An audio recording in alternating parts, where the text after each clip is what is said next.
Hello there. Looking over some of the press over the last 24 hours, and you get the impression that the European Union is now a pressure cooker, operating well into the red zone.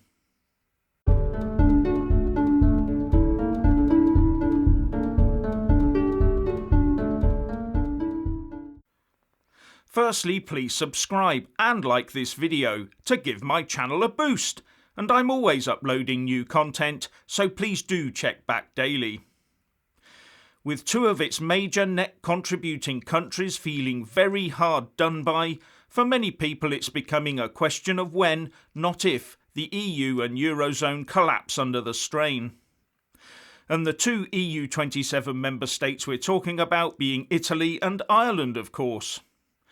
But even Poland is doing its own EU needling right now, by talking about starting the process to withdraw from the Istanbul Convention, a key common treaty on preventing violence against women that was ratified in 2015.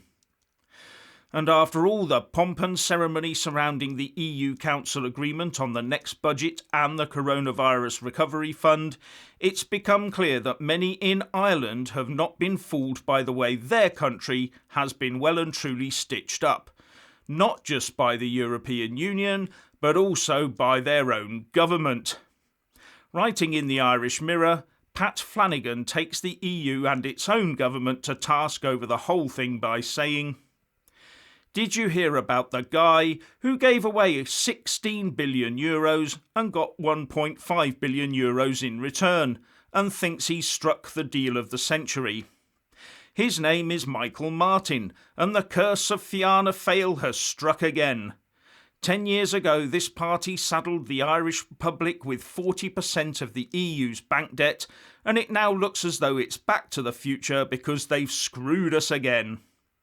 We give 16 billion euros, and we get 1.5 billion euros back, and us already the most indebted country in the developed world.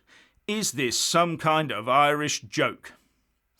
And he went on to explain that the other EU leaders were wearing masks at the recent face-to-face budget meetings because it was a daylight robbery, and that the Irish PM Michael Martin and his Europe Minister Thomas Byrne had been well and truly caught in the net of net contribution.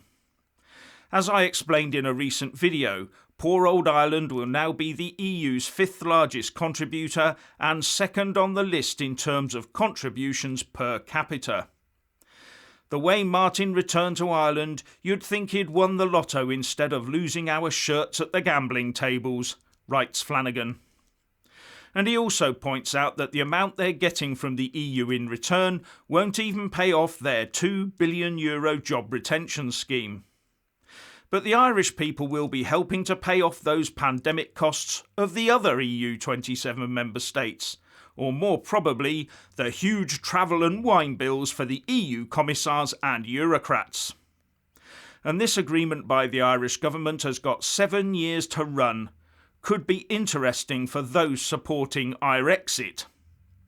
And for Italy, it looks like EU-imposed austerity and restructuring is on the way. Although they're due to get quite a huge amount of money in loans and grants from the EU coronavirus bailout scheme, much of this is offset by their own net contributions. But the grants they would get back from this fund will not be available until at least June next year, and loans not until 2024, and will all be doled out over time. But Italy leads the cash now. And writing in the Telegraph, Ambrose Evans Pritchard says that to roll over the debt repayments coming due by the end of the year and the effects of the pandemic, Italy will need to borrow up to another €500 billion this year. With the question being, who's going to lend it to them in the first place? And also that in a closed-door meeting, the Italian Finance Minister, Roberto Galtieri, told his government that they need to immediately tap the EU ESM bailout fund for €36 billion. But that would come with a lot of strings attached, so many in fact that it could break the Italian government. Also in the Telegraph, Roger Bootle talks about the EU27 infighting that is now a common feature of the bloc, and that now the UK has left the scene, many of the member states who are not themselves fully signed up to the federal EU dream no longer have the UK skirts to hide their Euroscepticism behind. They are now having to come out and fight their own battles, and this will inevitably open up new wounds in member state relations. And after all that acrimony, the fund they did agree amounts to just 5% of total EU GDP and will not be available for many months to come, says Bootle. And as to Brexit, Bootle says the effect of a no-deal exit at the end of the year will be a rounding error compared to the damage the pandemic lockdown has already wreaked on us.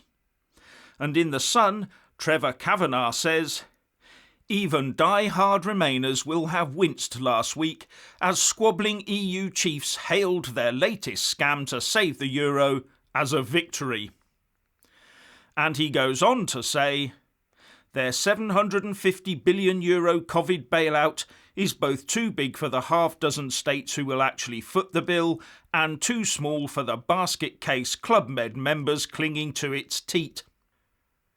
Now, don't get me wrong. The UK will have its own storms to weather, but at least we won't be trying to herd 27 cats along the same narrow path while feeding some of them and starving the others in the process, will we?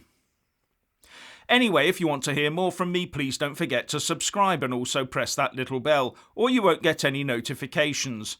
And if you want to see more of me, buy a mug with my mug on it. So what do you think about all of this? Please share and comment, and thank you for watching.